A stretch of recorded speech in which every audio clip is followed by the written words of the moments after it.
जय श्री राम। जाकर नाम सुनत शुभ होई, मोरे गृह आवा प्रभु सोई। परमानंद पूरी मन राजा, कहा बोलाई बजावऊं बाजा। जिनका नाम सुनने से ही कल्याण होता है, वही प्रभु मेरे घर आए हैं। यह सोचकर राजा का मन परम आनंद से पूर्ण हो गया। उन्होंने बाजे वालों को बुलाकर कहा कि बाजा बजाओ। गुरु वशिष्ठ कह गए हंकारा, आए द्विजन सहित नृप द्वारा।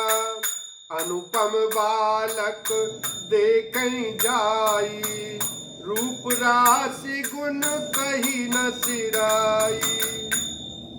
गुरु वशिष्ठ जी के पास बुलावा गया। वे ब्राह्मणों को साथ लिए राजद्वार पर आए।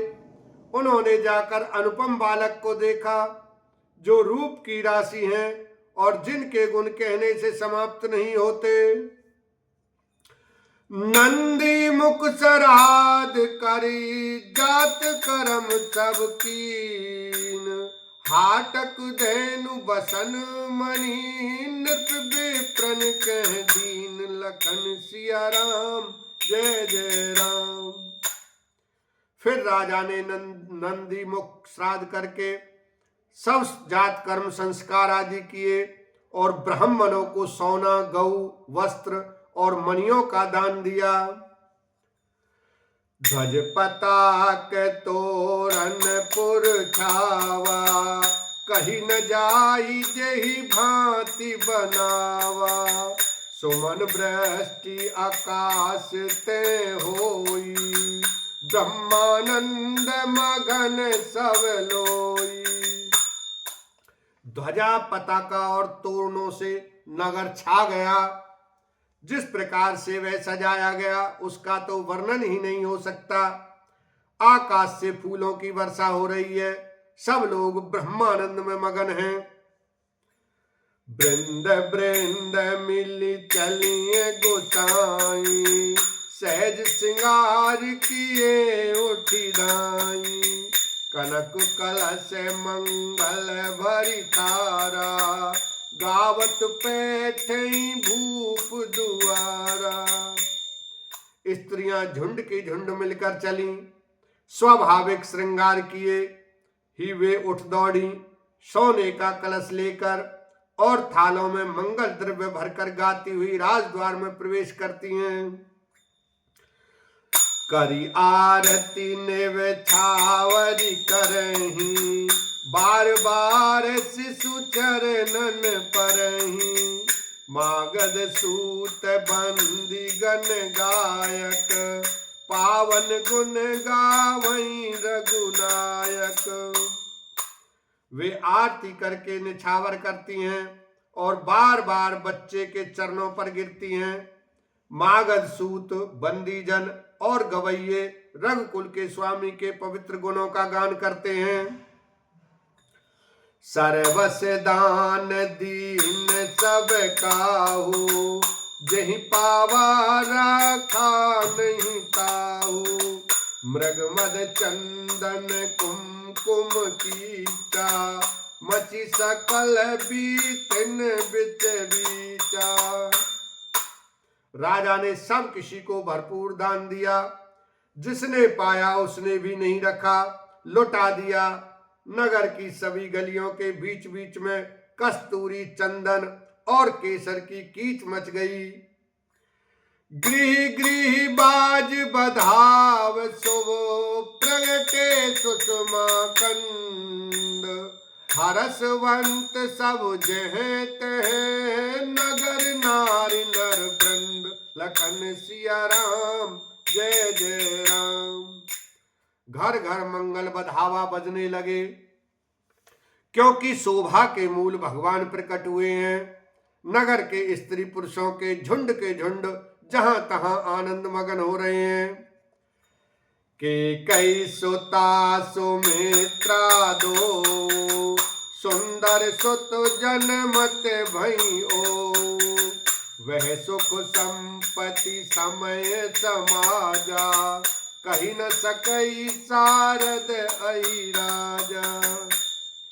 कैकेयी और सुमित्रा इन दोनों ने भी सुंदर पुत्रों को जन्म दिया।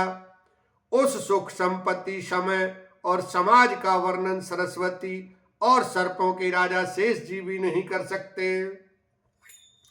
अवधपुरी सोहई बाती, प्रभु ही मिलन आई जनुराती, देख भानु जन मन सकुचानी, तदपि बनी संध्या अनुमानी। अवधपुरी इस प्रकार से शोभित हो रही है मानो रात्रि प्रभु से मिलने आई हो, और सूर्य को देखकर मानो मन में सकचा गई हो, परंतु फिर भी मन में विचार कर वह मानो संध्या बनकर रह गई हो। अगर धूप बहु जनु अंधियारी, उड़ई अबीर मन अरुणारी, मंदिर मणि समूह जनु तारा, नृपगृह कलश सो इंदुदारा। अगर की धूप का बहुत सा धुआं मानो संध्या का अंधकार है, और जो अबीर उड़ रहा है वह उसकी ललाई है। महलों में जो मणियों के समूह हैं वे मानो तारागण हैं। राजमहल का जो कलश है वही मानो श्रेष्ठ चंद्रमा है। भवन वेद धुनि अति मृदुबानी, जनु खग मुखर समय जनुसानी, कौतुक देख पतंग भुलाना, एक मास तेई जात न जाना। राजभवन में जो अति कोमल वाणी से वेद ध्वनि हो रही है वही मानो समय से समानुकूल सनी हुई पक्षियों की चहचहाट है। यह कौतुक देखकर सूर्य भी अपनी चाल भूल गए। 1 महीना उन्होंने जाता हुआ न जाना, अर्थात उन्हें 1 महीना वहीं बीत गया। मास दिवस कर दिवस भाव, मरम न जाने कोय, रथ समेत रवि था केऊ, निशा कवन विधि होय, लखन सिया राम जय जय राम। महीने भर का दिन हो गया, इस रहस्य को कोई नहीं जानता।